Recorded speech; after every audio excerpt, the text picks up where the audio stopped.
Quando qualquer pessoa, qualquer família, qualquer nação, conscientemente e voluntariamente deixa o Senhor, eles perdem as bênçãos divinas de Deus e a sua proteção divina. E, em consequência, a proteção divina de Deus é rejeitada. Então, suas vidas se enchem de preocupações, tristezas e destruição que não existiriam caso eles não tivessem escolhido esta situação de rebeldia.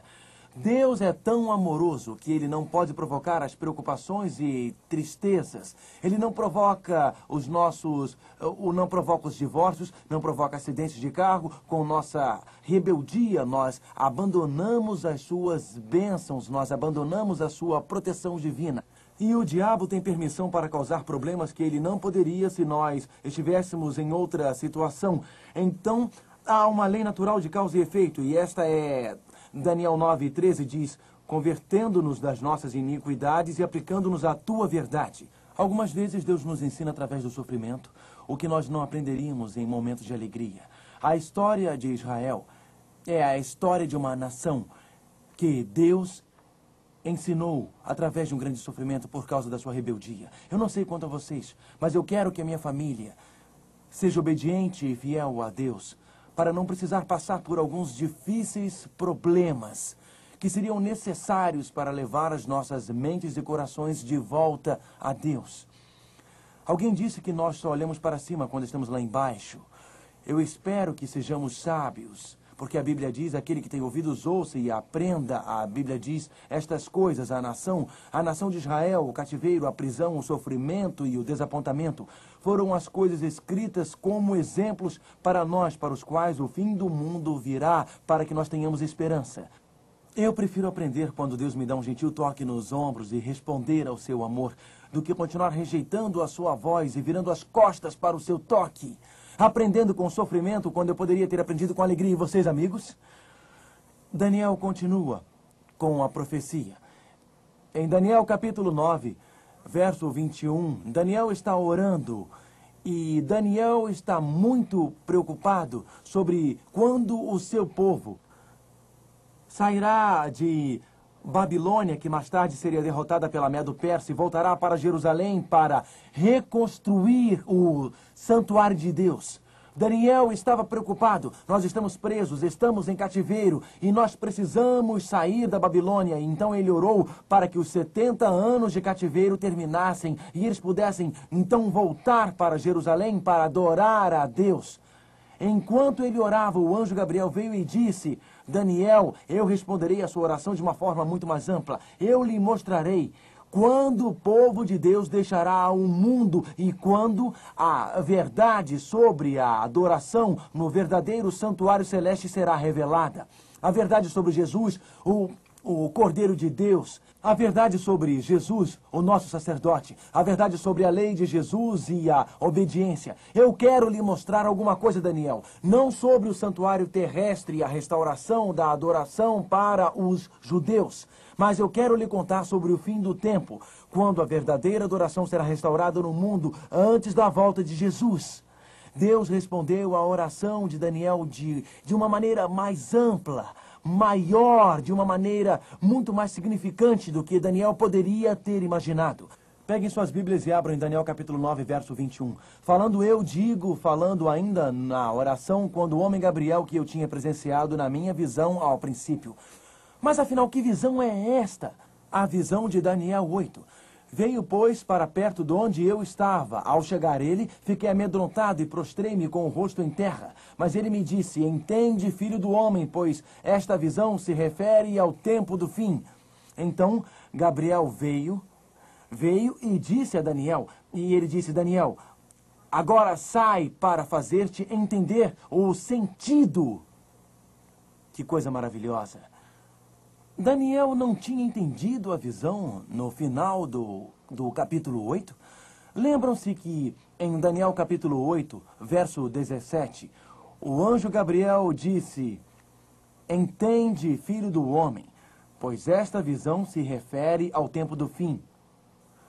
A visão dos 2.300 dias, a visão da purificação do santuário. Segundo o anjo Gabriel, referia-se ao final dos tempos.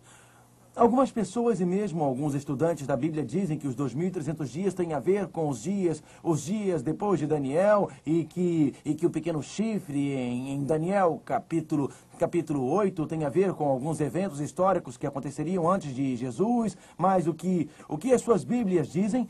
Entende, filho do homem, Gabriel falando. Esta visão se refere ao tempo do fim, e então eu prefiro acreditar no que Gabriel disse do que no que alguns teólogos dizem. O que vocês dizem? Esta visão referia-se a que tempo? Ao tempo do fim. Gabriel começou a explicar esta visão dos 2.300 dias. Começou a explicar esta visão e esta nos leva ao fim dos tempos. E enquanto ele explicava, ele explicou o cordeiro, Medo-Pérsia. Ele explicou o bode, Grécia. Ele explicou o pequeno chifre, Roma pagã. Ele falou sobre o poder que estabeleceria seu sacerdote terrestre, que mudaria a lei de Deus. Um poder que surgiria em Roma. E daí ele estava pronto para explicar o tempo da purificação do santuário. E então, o que acontece? Enquanto Gabriel está explicando a visão para Daniel. Daniel 8, verso 27. Leiam comigo, por favor. Estas são as palavras de Daniel. Espantava-me com a visão, e não havia quem a entendesse. O último verso em Daniel capítulo 8, Daniel disse: eu, Daniel, enfraqueci e estive enfermo. Espantava-me com a visão e não havia quem entendesse. Quem estava explicando a visão para Daniel? Quem estava fazendo isso? Digam-me. Gabriel. E enquanto Gabriel estava explicando para Daniel o que acontece com Daniel, ele o quê? Desmaiou. E Daniel entendeu a visão no fim do capítulo 8. Entendeu sim ou não? Não, nem mesmo Daniel entendeu. Então Daniel, no capítulo 9, Daniel está orando e ele está pensando sobre o cativeiro de Israel e ele está orando para que Deus o ajude a entender o mistério sobre os judeus, o seu cativeiro e a purificação do santuário, e ele não entendeu os 2.300 dias, nem o que está acontecendo. Verso 22. O anjo Gabriel voltou a Daniel durante a sua oração, e ele diz, e isso é Daniel 9, verso 22. Daniel agora sai para fazer-te entender o sentido. E ele disse, Gabriel disse, eu voltei agora para fazer-te entender, eu vou te dar sabedoria e entendimento. E ele continua, verso 23. No princípio das tuas súplicas saiu a ordem e eu vim para tu declarar, porque és muito amado. Vocês não gostam disso? Daniel, você não é uma folha voando na brisa de outono. Daniel, você não é apenas uma pinha lá em cima no pinheiro. Você não é uma pedra na beira da estrada. Você não é uma latinha de Pepsi ou Coca que foi amassada por algum caminhão lá na estrada. Você não é só pele cobrindo ossos. Você não é uma ameba qualquer. Daniel, você é muito amado. De joelhos nós oramos. De joelhos procuramos a Deus. E Deus sussurra gentilmente em nossos ouvidos. Você pertence ao meu coração. Você é muito amado. Você já desejou pertencer a algum lugar? Já desejou pertencer a um lugar bem próximo ao coração de Deus que seja seu lar? Você já sentiu um frio na sua barriga porque você não pertence a este mundo? Guerras, conflitos, fome, violência, terremotos, insegurança financeira, desastres. Quando nos ajoelhamos para orar, Deus sussurra para nós como sussurrou para Daniel. Você é muito amado. Você pertence ao meu coração. E ele continua, no princípio, verso 23. No princípio das tuas súplicas saiu a ordem, e eu vim para tu declarar, porque és muito amado. Ele disse, entende a visão. Entende a visão. E qual é essa visão? A visão que eles estavam explicando no capítulo 8, quando Daniel desmaiou e não conseguiu entender a purificação do santuário. Entende a visão. E ele continua dizendo, considera a mensagem. Qual é a mensagem? Tem alguma mensagem revelada no capítulo 9? Não. Então, sobre qual mensagem ele está falando? A mensagem sobre os